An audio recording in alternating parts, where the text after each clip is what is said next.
할렐루야 샬롬 하고 우리 인사합니다. 할렐루야 샬롬 샬롬 샬롬 샬롬 샬롬 샬롬. 하나님 사랑합니다. 여러분 주 안에서 사랑합니다. 딱 반송이 모양 같아요. 딱 그렇게 생겼네요. 예, 오늘 사무엘하 23장 3, 4절 말씀, 하나님의 꿈을 이루어드린 다윗입니다. 하나님의 꿈을 이루어드렸어요. 23장 3, 4절 우리 그 본문이지만 1절부터 보면, 이는 다윗의 마지막 말이라. 유언이에요. 이세 아들 다윗이 말하며, 높이 세워진 자 야곱의 하나님께로부터 기름 부음 받은 자 이스라엘의 노래 잘하는 자가 말하노라. 정말 요즘 시대에 보면 다윗은 정말 예술, 종합 예술을 하는 사람이었던 것 같아요. 그죠?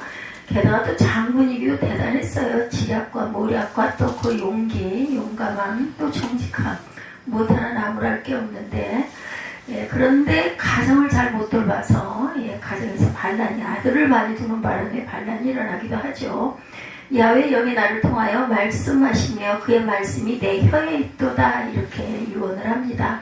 3, 4절입니다. 이스라엘의 하나님이 말씀하시며 이스라엘의 반석이 내게 이르시기를, 사람을 공의로 다스리는 자, 하나님을 겸유함으로 다스리는 자여, 그는 돋는 아침빛 같고 구름 없는 아침 같고 비 내린 후에 광선으로 땅에서 우음이 돋는 새풀 같으리라 하시도다.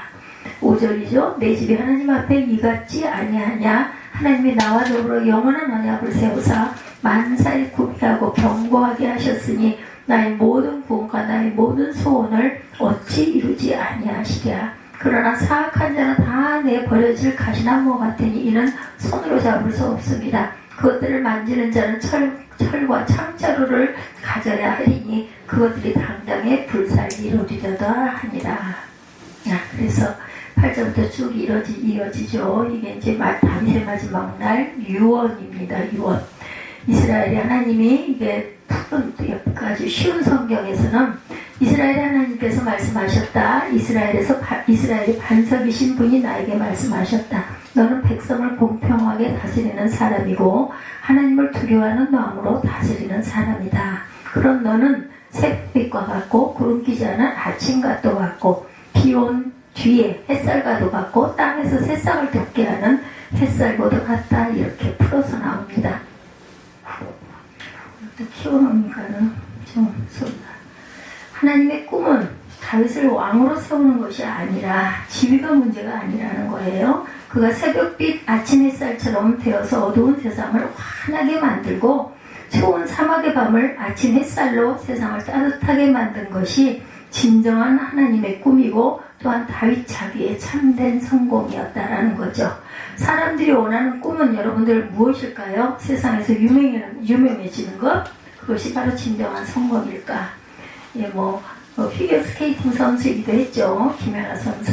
요즘에는 어떨지 모르겠는데 수년 전까지만 해도 대단했어요. 김연아 발이 유튜브에 막 뜰 정도로, 인터넷에 뜰 정도로 발이 그렇게 못생겼다고 그러죠. 그 훈련을 그렇게 했기 때문에. 박지성 선수도 대단했어요. 골키퍼로. 리그 축구에서 풀타임을 뛰기도 하죠. 그들은 모두 지금은 아마 감독으로 있겠죠. 경제적으로 성공을 거두기도 했어요. 또 모르는 사람이 없을 정도로 유명하기도 했습니다. 우리나라 우리 자녀들이 김연아나 박지성처럼 된다고 과연 우리 꿈이 이루어지는 것일까? 자녀들이 이렇게 된다고 해서. 자녀들이 잘 되면 제일 기쁜 게 부모예요. 그 매일처럼 너무너무 기쁘죠. 과연 우리의 꿈이 그들을 통해서, 아들이나 딸을 통해서 이루어질 수 있는 것일까? 세상이 그렇다고 말해요. 그러나 성경은 그렇지 않다고 얘기합니다. 오바마 대통령 당선될 때 그거 정말 기가 막힌 일이고 깜짝 놀랄 일이고, 앞으로 한 몇십 년 후나 50년 후나 100년 후에나 일어날까 말까 흑인 대통령이 되는 이런 그 기가 막힌 기적과 같은 일이 정말로 사람들은 아니라고 했는데 이루어졌어요. 여론조사에서도 그렇지 않을 것이다, 한참 걸릴 거다 했는데 정말 당선이 되죠. 전혀 기대하지 않았던 일이 일어납니다. 영국에서 2년 반가량, 미국에서 한 2년을 사신 분의 얘기를 통해서 들어보면 백인 사회가 가지고 있는 우월의식을 직접 몸으로 느껴봤기 때문에 저도 기억이 납니다. 수십 년 전만 해도 그 어디 여행을 가거나 했을 때 코리안 몰라요. 거의 물음표를 달죠. 갸우뚱 자페니스, 차이니스 그럽니다. 아니다 그럼 어디야? 라고 물어봤어요. 그죠? 근데 지금은 어때요? 코리아 하면 대단하다. 이렇게 빨리 국위가 선양이 되고 이렇게 될 줄 아마도 모르셨을 거예요. 저도 그랬으니까요. 100년쯤 후면 모를까? 오바마 흑인이 대통령이 되겠어? 했는데 정말 대통령이 되죠. 여론조사에서 오바마가 앞서고 있어도 투표소 들어가는 마음이 바뀔 거야, 아닐 거야 라고들 했다고 합니다. 그들도. 그런데 정말로 대통령이 됩니다. 한국 같으면은 더 아마 어려웠을 것 같아요. 우리나라 지금 어떻습니까? 외국인들이 많이 들어와 있어요. 그죠? 우리가 수십 년, 3, 4, 50년 전에 이민 가기를 원해서 아주 굉장히 이민을 소망하고 그게 아주 꿈이기도 했던 그런 때가 있었는데 거꾸로 지금 되어 있는 우리나라입니다. 미국이 참 약점도 많고 문제가 많은 나라이기도 하지만 존경받을 만한 포용력, 뛰어난 체제 가지고 있는 나라, 우리나라가 따라갈 수 없을 만큼 그런 부분들은 또 장점을 갖고 있어요. 이 오바마쯤 되면 꿈을 이뤄서 성공한 사람일까? 그렇겠죠.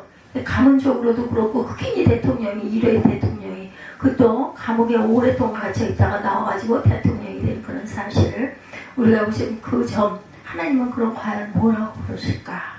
우리는 어떻게 하면 좀 더 큰 집에 살까? 편한 집에 살까? 좀 더 좋은 음식을 먹을까? 좀 더 좋은 차 타고 좋은 옷 입고 좀 돈 걱정 좀 안 하고 좀 살아왔으면 이런 생각을 하게 돼요. 그죠?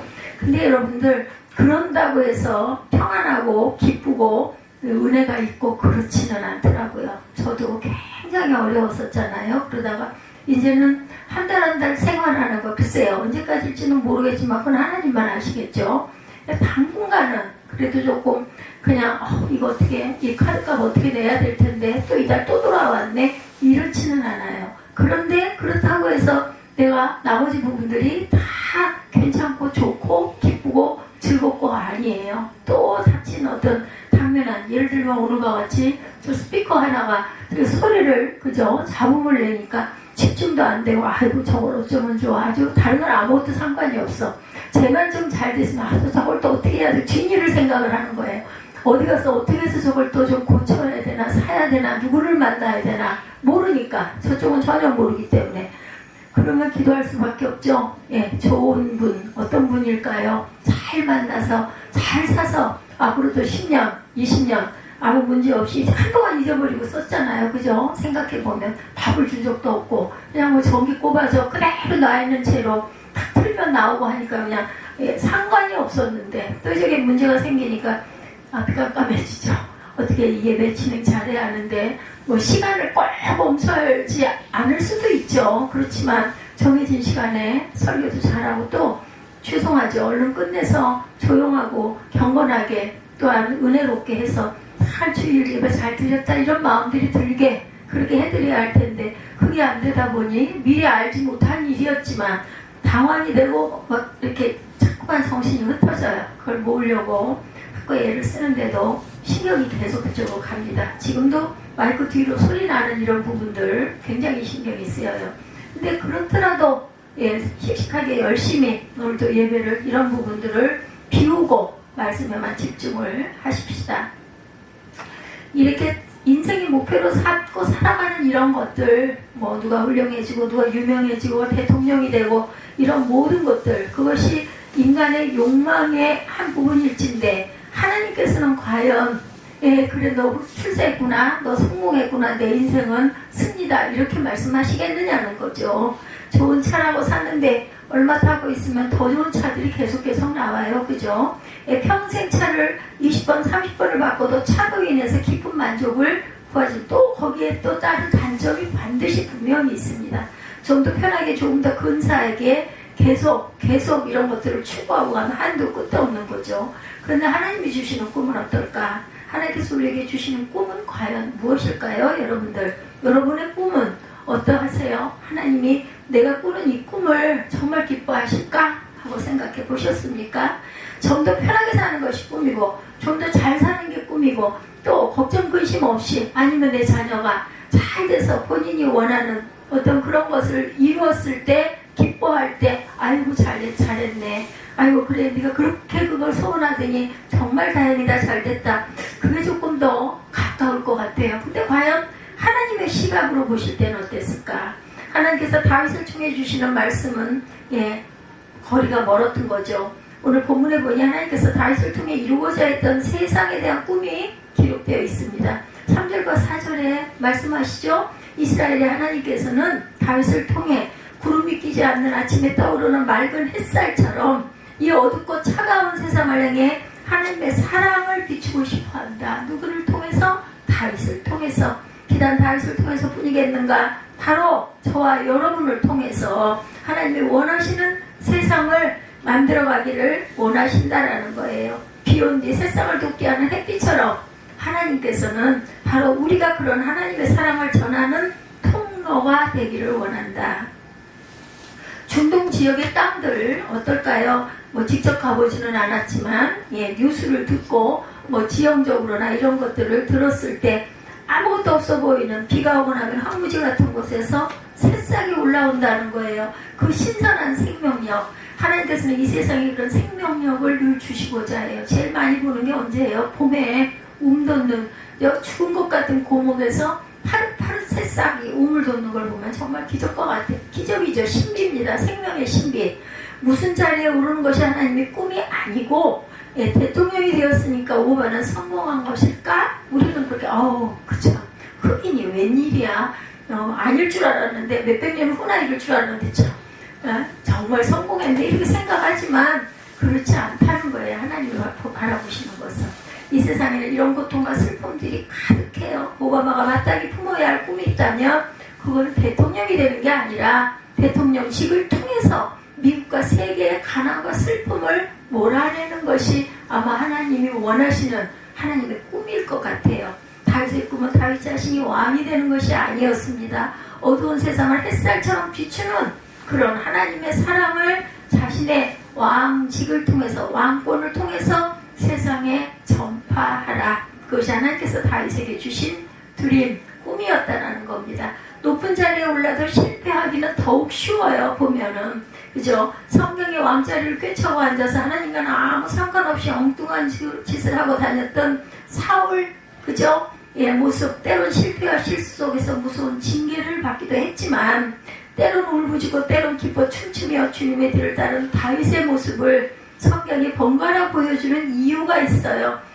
오직 왕직이 성공이 아니었기 때문에 너희들 사울을 통해서 다윗을 통해서 내가 무엇을 원했고 내가 누구를 기뻐하고 사랑했는지를 통해서 너희들도 깨달아라 알아라 라고 계속해서 성경이 말씀하시는 거거든요. 아니 무슨 똑같은 본문을 가지고 맨날 새벽이면 그걸 가지고 예배를 드려 라고 생각하는 분들도 어쩌면 계실지 몰라요. 그런데 저는 똑같은 성경 말씀을 가지고 똑같은 설교를 해도 깨달음과 느낌과 감동은 시시각각 다르더라고요. 그래서 그런 얘기들 가끔가다 하셔요. 성경 말씀 한 절을 가지고도 한 달, 두 달도 말씀을 증거할 수도 있고 예배를 드릴 수도 있고 거기서 깊은 은혜가 있다라는 그런 말씀들 하세요. 글자 한 구절 가지고 계속해서 예배 드리시는 분도 계세요. 저는 거기다 대면은 정말 아무것도 아니죠. 20절 본문 가지고 3절씩 나눠서 잘라서 하면은 그죠? 매일같이 만약에 한 편씩 예배를 드린다 하면은 20절이면은 일주일 가지 않겠어요? 근데 그게 아니라 한 토막 1절 중에 앞부분, 1절 중에 뒷부분 이거 붙들고 계속해서 예배 드리시는 분들도 있다는 거죠. 그러면서도 그 속에서 깊은 은혜, 쉽게 얘기하면 엑기스를 느낀다는 거예요. 하나님이 주시는 꿈은 자기 자신의 자리에 상관이 없다. 우리가 사장이건 과장이건 아빠든 엄마든 할아버지든 할머니든 서 있는 삶의 자리에서 우리가 꿈꿔야 하는 그 꿈은 이 어두움에 가득한 세상을 아침 햇살처럼 밝은 하나님의 진리가 가득 비추어지는 그런 세상을 만드는 것. 빛으로 드러나라. 그래서 새빛교회 아닙니까? 새 생명을 주셔서 우리가 구원을 받았고 그리고 새 빛을 발하라고 우리에게 말씀을 주셨어요. 어느 해인가 에베소서 5장 9절 말씀. 그래서 새빛교회가 붙었어요. 뒤에. 그래서 새생명 세빛교회라는 교회는 지금까지 제가 본 이래로 같은 이름을 가진 교회는 없는 걸로 제가 압니다. 새생명 세빛이라는 교회는 새생명교회, 세빛교회, 뭐 세빛 무슨 그런 교회 뭐 이런 것들은 많지만 두 자가 함께 붙어있는 제가 마음속으로 생각해도 참 욕심이 많구나. 제가 참 욕심이 많아요. 무엇이든지 많이 갖기를 원하고 싸게 원하고 하다 보니까 그죠? 이게 좀 많은데도 전에는 또 우리가 항상 식사를 하고 하니까 사놓고 좀 쓰는데 제가 가지고 그 대량 구입한 것들 때문에 아직도 그런 것들로 인해서 버리긴 버려야 할 텐데 어떻게 버려야 할지를 몰라가지고 고민하는 부분도 있습니다.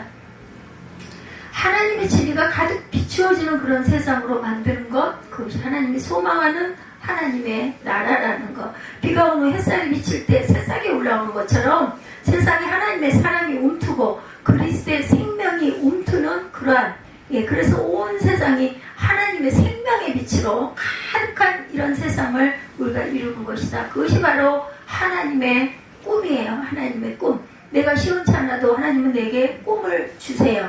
이것을 내가 과연 할 수나 있을까? 기가 막히고 까마득하고 깜깜하게 보여도 하나님께서는 저에게, 여러분에게 꿈을 주십니다. 하나님께서 3000년 전 다윗과 그 시대 사람들에게 품게 하셨던 꿈을 오늘날 말씀을 통해서 저와 여러분에게 동일하게 품게 하신다라는 거예요. 그 전령산 노릇을 제가 하는 겁니다. 제가 어느 정도로 주님의 말씀을 그대로 소화해서 여러분에게 전하는지인 것은 하나님이 보실 거예요. 제가 많이 부족하죠. 그렇기 때문에 늘 원고를 놓고 틀리지 않으려고 짚으면서 펜으로 줄을 그으면서 여러분에게 전하는 이유는 그렇게 안 할 수 있어요. 안 할 수 있는데 그러다가 내 얘기가 많이 들어가면은 설교가 아니라 내 푸념이 될 수도 있으니까 옆으로 빠지다 보면 그렇지 않겠어요? 예화를 전한다고 하다가 예화가 주제가 되면 안 되는 거랑 마찬가지로 그 예가 제가 아니라도 어떤 다른 예를 갖다가 얘기를 한더라도 저는 그렇게 하고 싶지는 않아요. 그래서 어쩌면 딱딱할 수도 있어요. 그런데 저는 그래도 이렇게 온전하게 제가 느끼기에 생각하기에 정리해서 여러분에게 똑같이 증거하고 뭐 설령 읽는다 하더라도 그렇게 똑같이 증거하고 전하는 게 내가 해야 할 사명이다. 내가 뭘 그렇게 알아서 또 이 말씀 증거하고 나면 저는 잊어버려요. 또 무슨 뭐 예를 들어 열흘이나 한 2주일쯤 이후에 또 아마 이 말씀 가지고 설교하면 설교하다가 또 들여다보고 열심히 읽고 그리고 나서 마음에 읽고 그 소리를 제가 귀로 들어요. 제가 말하는 말을 듣고 마음에 감동이 오고 감격이 오면 저는 눈물을 쏟습니다. 제가 말씀을 증거해놓고 전에도 했던 건데도 또 하다 보면은 그날의 마음 상태에 따라서 그날의 감정 상태에 따라서 다른 구절에서 또 감동을 받고 아니면 동일한 구절에서 여지없이 눈물이 쏟아져서 아마 그 예배 도중에 영상을 찍으면서 그렇게 눈물을 닦고 중간에 중단하는 그런 목사들이 많지는 않을 거예요. 왜냐하면 공적인 자리잖아요. 그런 것도 잘 참을 줄도 알고 그죠? 사귈 줄도 알고 뭐 연습도 필요하고 처음에 여러분들 저는 그렇게는 안 했지만 그 신학대학을 가고 신학대학에서 이제 설교 뭐 15분 5분 설교가 있어요. 그 준비하죠. 훈련을 해야 되니까. 그렇게 되면 본인이 어떻게 설교를 해야 될까 그걸 가지고 열심히 여러 번 반복해서 설교를 해요. 처음에는 이제 학교에서 발표를 해야 되니까 시간에 맞나? 아니면 내가 읽듯이 하면 안 되는데 이렇게 자연스럽게 잘 전해야 되는데 이런 것 때문에 굉장히 그걸 훈련을 합니다. 본인이 열심히 거울을 보면서 내가 이거 자연스러워 안 자연스러워 뭐 이런 것처럼 자신의 용어 체크하는 것처럼 거울 보면서 설교하고 그런 것 연습 훈련들을 굉장히 많이 해요. 그런 걸로 보면은 저는 그런 것에 욕심은 별로 없었던 것 같아요. 처음부터도 그냥 신학교에서 발표할 때 몇천 명 앉아있는 그 지하 강단이 저희는 굉장히 컸었거든요. 거기서 한 1000여 명 들어가는 데 가지고 이제 연습으로 가서 설교를 이렇게 순서를 짜줘가지고 할 때도 하나도 떨림없이 원고 그대로 놓고 그대로 보면서 그래서 저 사람 어디 사역하는 사람이야? 소리를 했다고 할 정도로 저는 그렇게 했습니다. 그런데 그거 별로 그게 욕심을 내거나 겁이 나거나 두려운 건 없었어요. 왜냐하면 원고가 있잖아요. 근데 원고 없이 만약에 설교를 한다 이면 아마 저는 못할 것 같아요.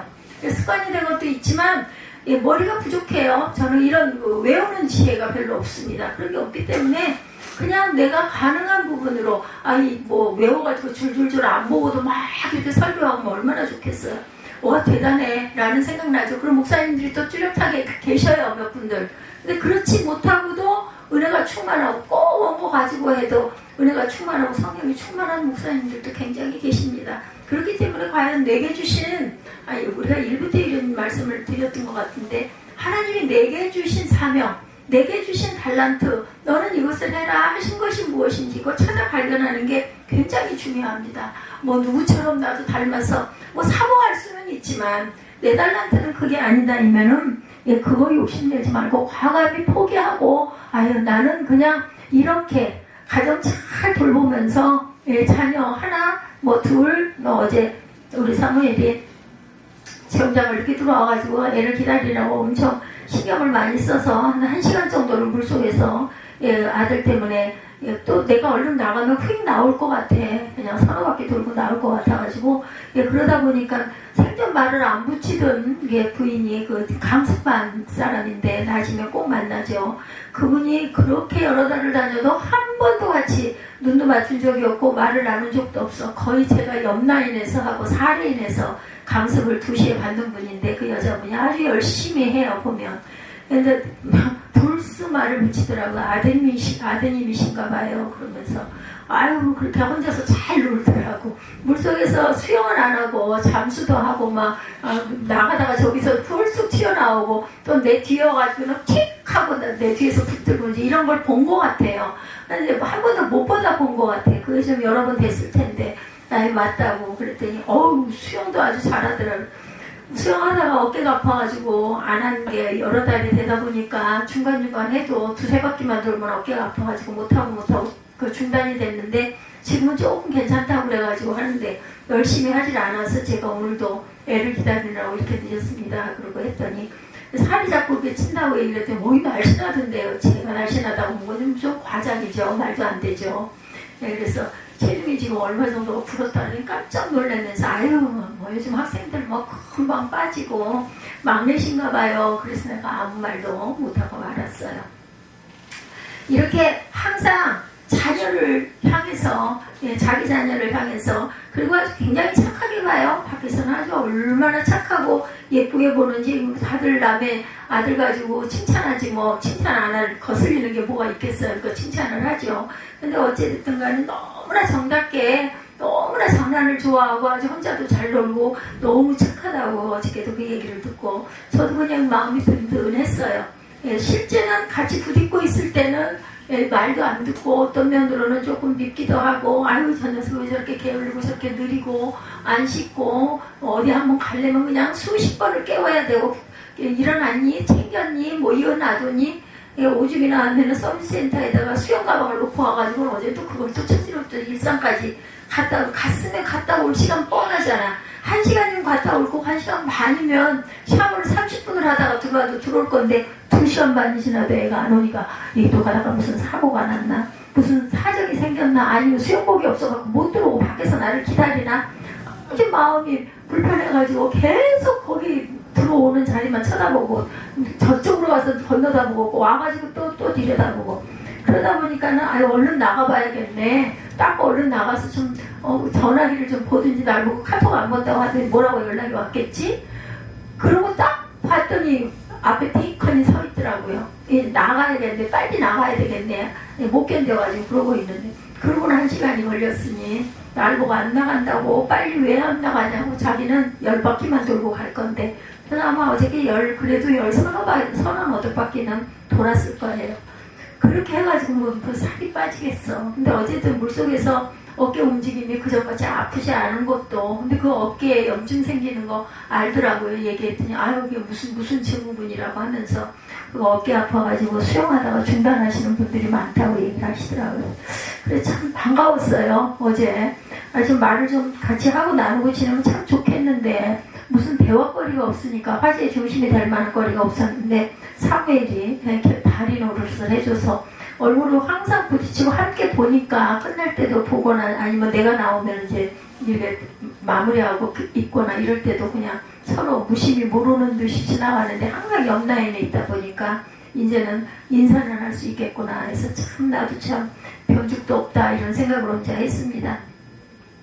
우리가 기꺼이 마음에 품고 먼저 우리의 가정에서부터 하나님의 꿈을 이루어가는 저와 여러분들, 그걸 또 가끔은 자녀를 통해서 내가 못다한 꿈을 좀 이루고 싶은 그런 마음도 있죠. 요즘에는 뭐 예전 같지 않아서 천만의 말씀이지만 제가 자랄 때만 해도, 제가 그 청년 때만 해도, 한 30, 40대까지만 해도 자녀들이 부모 대를 이어서 뒤를 이어서 부모의 꿈을 이루는 그 길로 순종하고 가는 일들이 많았죠. 요즘에는 전혀 아니지만 그렇게 대리만족을 하고 싶어하는 부모들도 있습니다.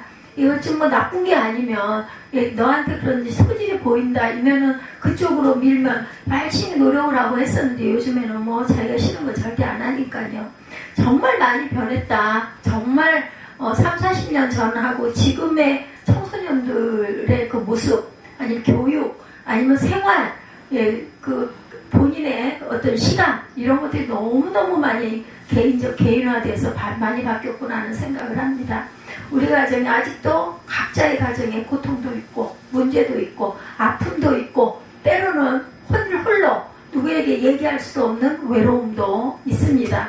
그러나 기억할 것은 하나님께서 우리 가정에 하나님의 아침 햇살 같은 그런 사랑이 비추기를 원하신다라는 것, 어두움이 물러나기를 원하신다라는 것, 서먹서먹하고 상처투성인 관계들이 깨어져 나가고 따뜻하고 포근한 관계가 되기를 원하신다라는 것은 확신하게 말씀드릴 수가 있어요. 오늘 본문 말씀이 그렇죠. 아침 햇살처럼 밝게 따뜻하게 포근하게 퍼져 가기를 바라는 것, 부모 자식 역시 그렇게 되기를 원하시고 나아가서는 이 세상이 그런 세상이 되기를 원하시는 하나님이시라는 것, 이 꿈을 자신의 꿈으로 마음에 품으시기 바랍니다. 2024년 이제 한 달 살았어요. 그죠? 2월 첫 주이니까 나는 직장 일만으로도 정신이 없어. 혹은 나는 자녀 기르느라고 그저 교회 와서 예배 드리는 거 하나도 이것도 참 저는 참 대단합니다 라고 이렇게 말하시는 분도 계시겠지만 마음을 조금 여유롭게 넓혀보시기 바랍니다.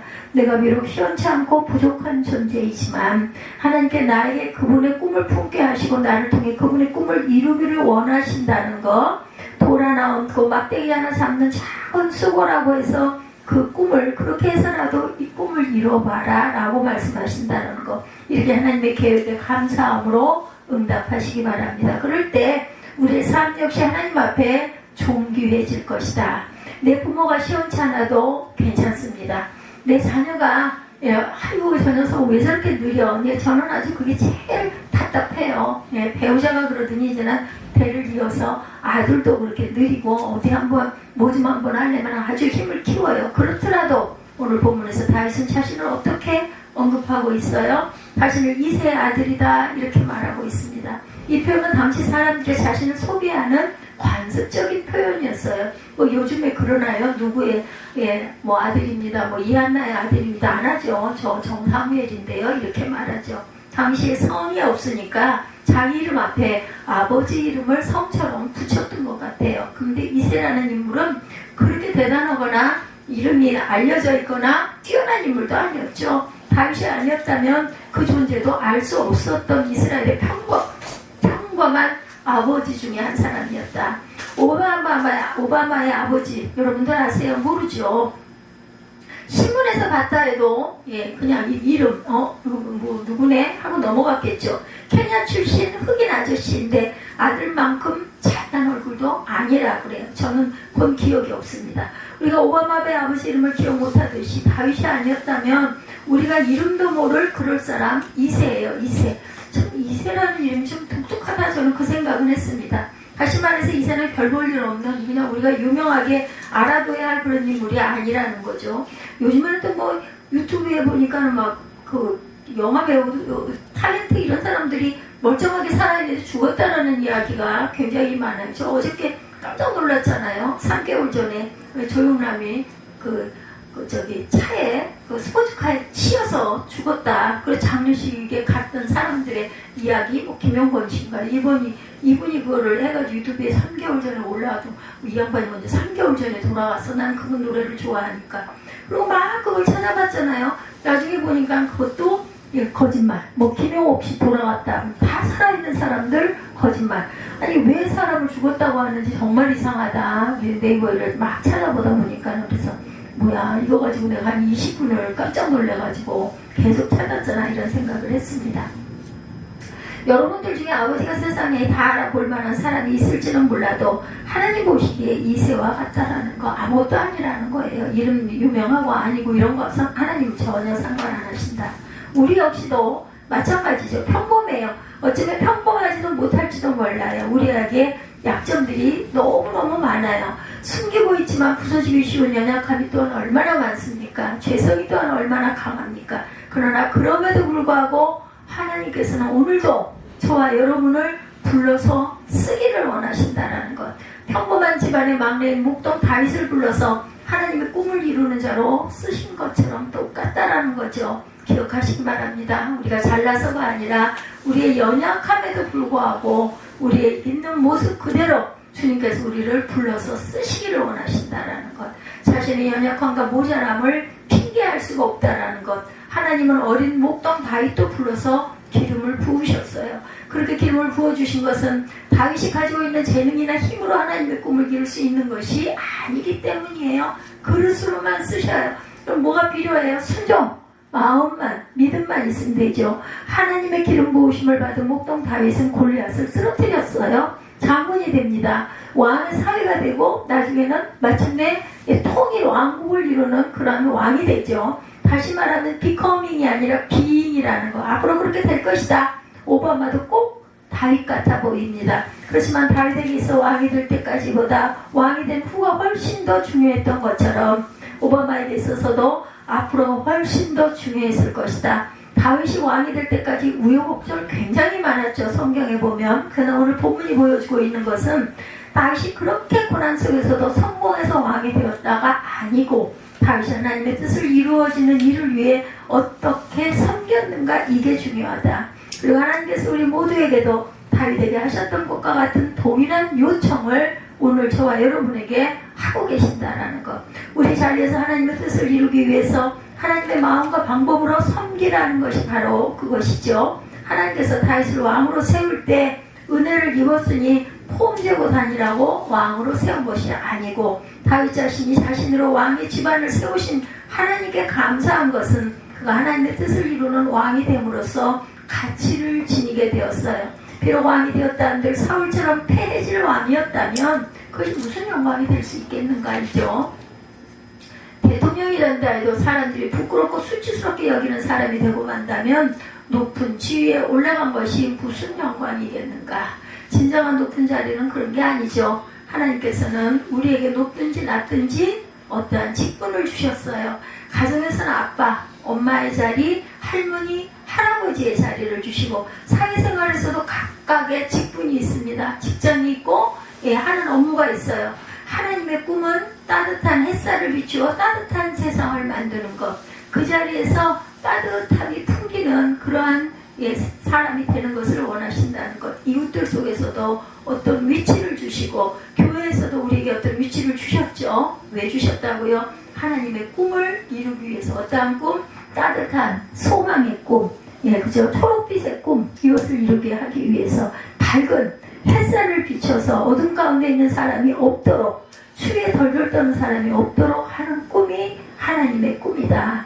중동의 밤이 굉장히 춥다 그러죠. 사막이 아직 밤에는 아주 50도, 영하 50도로 내려간다 그러죠. 낮에는 한낮에는 영상 50도, 뭐 격차가 한 100도는 될 것 같아요. 근데 아침에 오고 햇살이 비추기 시작했을 때 어때요? 날씨가 추워도 아파트에서 아침 햇살을 맞는 우리로서는 실감하기 어렵지만 추운 밤 들판에서 오들오들 떨고 있다가 아침 햇살을 맞는 그 상상을 한번 해보세요. 얼마나 밝고 환하고 따뜻하겠어요. 깜깜하다가 어둠이 물러나기 시작하고 햇살이 비치면서 온몸이 따뜻해지는 그러한 그 느낌. 그림으로도 보면 아주 대단하죠. 밝은 그런 빛이 비치는 그런 모습. 하나님이 이런 세상을 만들기 원하신다. 누구를 통해서? 천사가 아니라 저와 여러분 부족한 우리를 통해서라는 것을 잊지 마시기 바랍니다. 우리가 엄마건 아빠건 뭐 어떤 사장이건 직원이건 아무 상관없이 어느 자리에 있건 우리에게 주어진 그 자리가 하나님으로부터 세움을 받는 높은 자리라는 것. 높이 세웠다라는 의미는요, 세상에서 지위가 높은 사람은 아니어도 우리가 하나님 주신 꿈을 가지고 한 걸음 한 걸음 나아가고 하나님은 우리를 보고 내가 너를 높이 세웠다 그렇게 말씀하시는 그 자리라는 것이죠. 하나님께서 높이 세운다는 것은 그 의미는 무엇인지를 우리가 곰곰이 생각해보면 본문에서 다윗은 하나님이 자신을 높이 세웠다고 하지만 세계 역사 속에서 다윗은 별로 그렇게 높은 왕이 아니겠죠. 당시에도 얼마나 큰 나라가 많았겠어요. 이스라엘은 우리나라 강원도 크기밖에 안 되는 그런 조그마한 나라, 그 나라에서 왕 노릇했다고 높이는 얼마나 높았겠는가. 근데도 다윗이 자신이 높이 세움을 받았다고 말한 것은 자신의 영토를 가지고 말한 것이 절대로 아니다. 세상 사람들의 칭송을 가지고 말한 것이 아니다. 비록 자신이 부족하지만 작은 나라의 왕이었지만 하나님이 주신 뜻을 가지고 하나님과 더불어 동행하는 삶을 살 때에 그런 자기를 하나님이 높이 세우셨다고 얘기하고 있는 거예요. 그 사명을 위해서 동역자들도 붙여주셨어요. 그죠? 하나님께서 다윗을 통해 당신의 뜻을 이루게 원하셨고, 오늘 보면 1절에 보면 다윗에게 기름을 부으셨고 1절에 보면 그 혀에 말씀을 주셨다고 합니다. 그리고 8절 이후에 보면 많은 동역자들을 주세요. 다윗이라는 이름이 빛나고 있지만 사실은 그 모든 업적은 혼자서 이룬 것은 절대로 아니다. 본문에 다윗과 함께 섬겼던 용사 37명의 이름이 쭉 기록이 됩니다. 이름들뿐 아니죠. 이분들 외에도 많은 사람들이 있어요. 하나님께서 다윗에게 많은 동역자를 주셔서 사울 시대의 어두움이 가득한 땅, 죽음이 가득한 땅, 편견이 가득한 땅을 향해 그 구원의 손길을 펼치셨다는 것. 하나님은 오늘도 이 세상을 향해 구원의 손길을 펼치고 계세요. 그리고 그 일을 위해 우리를 동역자로 부르셨고 그 일을 위해 우리 교회를 동역자들의 공동체로 세우신 거예요. 우리 가정부터 우리 지역사회부터 모든 사람을 제자 삼으라는 명령 앞에 다시 한번 우리가 기억해야 할 것은 우선 우리의 자녀를 그리스도의 제자로 삼아야 할 사명, 소명이 저와 여러분들에게 있다는 거죠. 만약 우리가 우리의 자녀를 제자로 삼지 못한다면 우리 자녀들이 삶이 절대로 복되지 못할 것이다. 반면에 우리 자녀들이 그리스도의 제자가 된다면 인생에서 만나는 어떤 어려움도 몰아낼 수 있을 것이다. 인생에서 만나는 어떤 문제거리도 하나님이 비추어 주시는 햇살로 해결하고 갈 수 있을 것이다. 우리 아이들이 그리스도의 제자로 살아간다면 하나님이 공급하시는 생명력이 마치 비오는 땅에 새싹이 돋는 것처럼 우리 자녀들의 삶에 그렇게 돋아날 것입니다. 우리 아이들이 다른 것은 비록 모자란다 해도 그리스도의 제자가 되는 것, 이것이 모든 성도들의 소원이기를 주님의 이름으로 축복합니다. 이렇게 그리스도의 제자인 우리의 교회 공동체는 우선 우리 지역 사람들을 그리스도의 제자로 삼아서 지역 복음화 나아가서 민족 복음화를 이루고자 하죠. 선교사를 파송해서 세계 복음화를 위해 한 몫들을 감당하고 있어요. 많은 교회들이. 그런데 그 실행을 위한 전략은 바로 가정교회라는 거예요. 가정교회를 통해 지역 복음화가 앞장을 서고 선교사들을 후원하고 파송하고 간다는 것. 뿌리는 초대교회의 뿌리는 가정이었어요. 어떻게 노년을 보낼까 여러분들 걱정하십니까? 무슨 계획이 있으십니까? 번거로운 일이 없는 조용한 숲가나 숲속에 별장 하나 만들어 조용히 살겠다 이런 꿈을 가는 사람도 있어요. 그런데 그 꿈은 이룰 수가 없는 것. 세상에는 머리 아픈 일도 없는 조용한 호숫가는 없어요. 그런 숲도 없습니다. 그 꿈은 영원한 나라에 가서야 이루어질 것이다. 여기 살아있는 동안 우리 목숨이 붙어있는 동안은 하나님께서 주신 꿈, 즉 모든 사람을 그리스도의 제자로 삼아라. 나는 이 세상을 아침 햇살까지 비추어 어두움이 물러나게 하고 싶다. 추위가 달아나게 하고 싶다. 이 일을 위해서 너희가 용사가 되어다오. 이것을 품고 살아야 된다는 것. 이 마음을 품고 사는 사람은 그 삶의 자리가 호숫가 별장 같은 자리가 될 것입니다.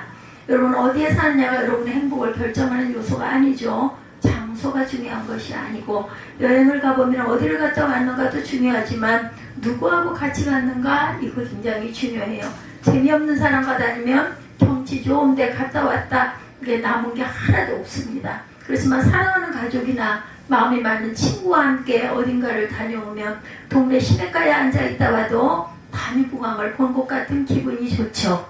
호숫가 그림 같은 집 찾지 말고 어떤 동역자와 어떤 일을 하며 노년을 보낼 것인가를 생각하시기 바랍니다. 하나님이 주신 꿈을 가지고 하나님과 동행할 때 그 어디에 있든 당신이 있는 그곳에 하나님의 안식이 임하는 별장이 될 것이라는 것을 잊지 않고 특별한 곳을 찾고 구할 것이 아니라 내가 있는 이곳이 천국이나이다, 이런 마음으로 하나님의 은혜가 충만한 저와 여러분들이 되시기를 주님의 이름으로 축복합니다.